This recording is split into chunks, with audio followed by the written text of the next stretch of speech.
The letter TES represents Toiv, good. The first time the letter TES appears in the Torah as the first letter, we know there's a tradition that's the source of that letter, and the source of that letter is Toiv. Toiv. Hashem saw Toiv. The Gemara Baba Kama in Nun Hey 55a tells us that Haroya, someone that sees the letter Tes in a dream, knows that this is a good sign. So on one hand, Tes represents goodness, and it's a good thing. On the other hand, very mysteriously, the letter Tes is the least prominent letter in the Torah. From all the 22 letters in the Torah, the least appearance in the entire Torah, the 5 books, in Chamisha Torah, is the letter Tes. Also, besides the entire Torah, if you look at the Luchas Rishonos, the first Luchas, the first tablets, so the Gemara, that same Gemara Baba Kama tells us that all the letters of the Hebrew alphabet, of the Aleph Bet, is present in the Luchas, besides the letter Tes. So it's a missing letter, it's a mysterious letter, it's a hidden letter. There's also a tradition that's brought down in Chassidish Sfarim, the Meir Shloach brings it down, in Parshas Dvarim, Parshas Balak, that Tes also represents the number 9, and the 9th verse in every Parsha has a deeper meaning, beyond what the surface, what the Torah is explaining and exploring. There's a deeper purpose. There's something going on that's deeper. Now, if you look at the letter Tes, the Tes itself is shaped inwards, like it's a movement inwards, and it's similar to like the womb of the potential. In the Zohar Kodesh, it's written that the letter Tes is connected to the Toiv Agonos, the hidden goodness, the goodness that we have to excavate and we have to find and discover.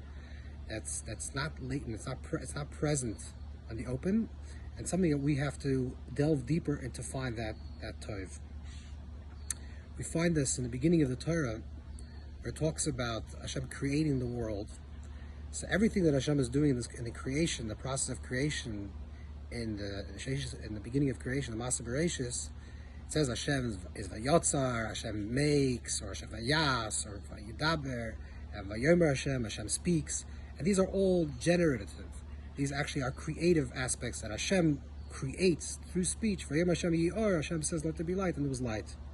But after the creation, the Torah uses another phrase, which is after Hashem creates, then Vayar Elikim, Hashem observes, almost like from a sense of surprise, or almost like a sense of objectively observing, and Hashem sees the world and says, Toiv. And Hashem sees the world and says that it's good. Vayar Elikim ki Toiv. Hashem sees the world that it is good because Hashem is good, and because Hashem is good, because Hashem is ki Toiv, because He's good, He sees the Toiv, the goodness in everything.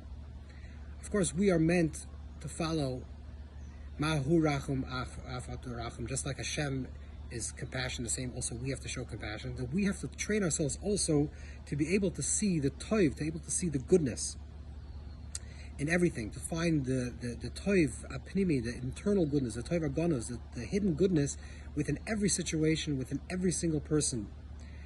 The basic idea of the word Toiv, in contrast to Ra, which is Toiv and Ra, so you have these two contrasts. That word Ra comes from the word Re'ua, or Teroim Shevet Barzel, or Teruah, something that's broken, something that's not reaching its shlema, it's not reaching its completion, it's in the process of actually deconstructing. And Toiv is Hataval, from the word Hetivus Aneris, that we're preparing something, it's moving towards a process of becoming into its better shlemus, into the better perfection. And this is the way we have to look at our lives, and to look at everything in our lives, and look at everyone in our lives, to see the constant state of things and the process of becoming, reaching their full potential. And not only to observe it, to see it with our own selves, but to actually also be a Toiv Ayin. A Toiv Ayin is a person that can see the goodness within everybody.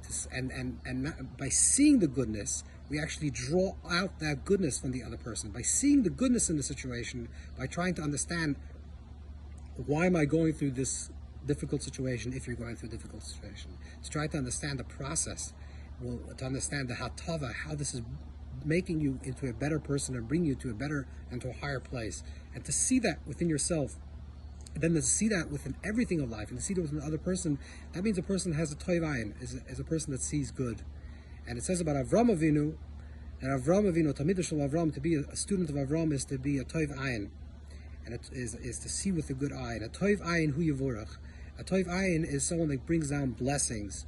When we're able to see the goodness, and it says about Avram Avinu, Lech Lecha, Hashem tells Avram Avinu that v'yehei bracha, that you'll become a source of blessing. Rashi says that now the blessing, now the blessings belong to you. Avram becomes the source of blessings in this world because he's able to see. He's a Toiv Ayin, therefore he's furthering things. He's bringing bracha, which is lahavrich, and to draw down, and berkayim, to bring down all the blessings into other people. So Hashem should help that we should also be able to be a Toiv Ayin, to see properly, and to see the Toiv within ourselves, to see the Toiv within our reality and all of existence, and to bring on a shefa bracha of Toiv, goodness, for our entire family, and for our entire community, for all of Klal Yisrael, and for the entire world.